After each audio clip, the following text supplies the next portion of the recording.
This is the story of Radagast the Brown. Though only a very small part as the eagle flies, yet his tale for the telling, per a wizard's perspective that is. He at one time dwelt at Rosgobel, near the borders of Mirkwood Forest, and as all wizards have their own uniqueness about them, Radagast was known to be a master of shapes and changes of hue, and he has much lore of herbs and beasts, and birds are especially his friends. Although, all is never truly known of a wizard. Not far from Bree, Gandalf the Grey came upon a traveller sitting on a bank beside the road with his grazing horse beside him. Why, Gandalf the Grey! Radagast the Brown! How long has it been? Far too long by my reckoning, but I was seeking you. But I'm a stranger in these parts. And what do you want with me? It must be pressing. You were never a traveller, my friend, unless driven by great need. I have an urgent errand. My news is evil. Nazgul. The Nine are abroad again. They have crossed the river secretly and are moving westward. They have taken the guise of riders in black. The enemy must have some great need or purpose, Gandalf, but what it is that makes him look to these distant and desolate parts, I cannot guess. What do you mean? I have been told wherever they go, the riders ask for news of a land called Shire. The Shire? Who told you? Who sent you? Saruman the White. And he told me to say that if you feel the need, he will help. But you must seek his aid at once, or it will be too late. I will go to Saruman. Then you must go now, for I have wasted time in looking for you, and the days are running short. I myself shall turn back at once. Stay a moment. We shall need your help, and the help of all things that will give it. Send out messages to all the beasts and birds that are your friends. Tell them to bring news of anything that bears on this matter to Saruman and Gandalf. Let messages be sent to Orthanc. I will do that. Come, Hossapad, we must go.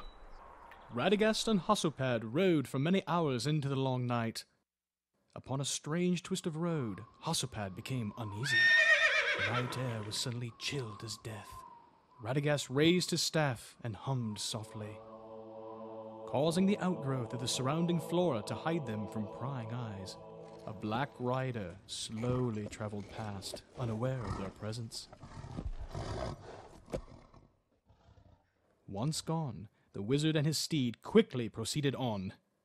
They finally came upon a wooded glade right before the first light of the morning dawn. Radagast lifted his staff high into the air and softly sang.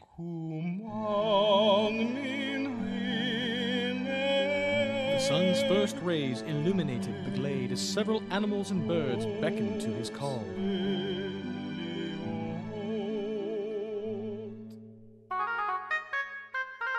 Ah, Calfbrid! How fine you are looking! No time for games at the moment, I'm afraid. I have happened upon one of the dark riders traveling in the direction of Isengard. Fly at once, my stealthy friend, and deliver this message to Gandalf the Grey. You will find him at Orthanc. Be safe, be swift, as I know you will.